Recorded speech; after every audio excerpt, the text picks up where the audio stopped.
Hello viewers, mega star Shakib Khan তার Rima খারলানের factory পরিদর্শন করলেন ঈদের পরের দিন। সেখানে শাকিব খান গিয়েই কিন্তু পুরো ফ্যাক্টরি ঘুরিয়ে দেখেছেন কিভাবে কাজকর্ম চলে এবং শাকিব খান তার শ্রমিকদের সঙ্গেও কথা বলেন, তাদের সঙ্গে কৌশল বিনিময় করেন তিনি। ব্যস্ততার কারণেই কিন্তু সময় দিতে পারছেন না বিজনেসে শাকিব খান।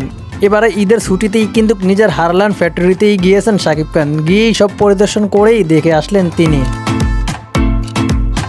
শাকিব খানের সঙ্গে তার ডিরেক্টর ম্যানেজার ইমনকেও দেখা গিয়েছে। ইমনও কিন্তু শাকিব খানের সঙ্গেই গিয়েছিলেন সেখানে এবং সাধারণ দর্শকই কিন্তু শাকিব খানকে এক নজর দেখার জন্যই কিন্তু সেখানে ভিড় করে ফেলেন।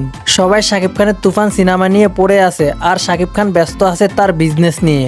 এবারের ঈদেই শাকিব খানের তুফান সিনেমা মুক্তি পেয়েছে সারা বাংলাদেশে, যা অলরেডি সুপার ডুপার হিট। তুফান সিনেমার প্রতিটা শোই কিন্তু হাউসফুল যাচ্ছে, যা দর্শকদের উন্মাদনা দেখলেই বোঝা যায় কতটা ভালো হয়েছে তুফান সিনেমা।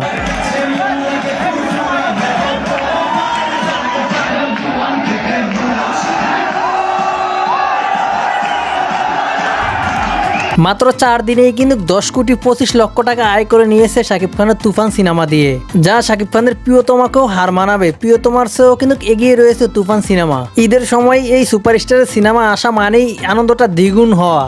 শাকিব খান তার অভিনয় নিয়ে যতটা প্রফেশনাল, তেমনি তিনি তার বিজনেস নিয়েও ততটা প্রফেশনাল হতে চান। সে কারণেই তো ঈদের ছুটিতে সময় বের করেই নিজের ফ্যাক্টরি পরিদর্শন করে আসলেন শাকিব খান। যেখানে সবাই ঈদের আনন্দ নিয়ে ব্যস্ত হয়ে পড়েছে, সেখানে তিনি তার বিজনেস নিয়ে ব্যস্ত রয়েছে। তো যাই হোক, শাকিব খানের তুফান সিনেমাটা দেখে থাকলে অবশ্যই কমেন্ট বক্সে কমেন্ট করে জানাতে পারেন তুফান সিনেমাটা কিরকম হয়েছে এবং শাকিব খানকে নিয়ে কোনো মন্তব্য থাকলে অবশ্যই করতে পারেন।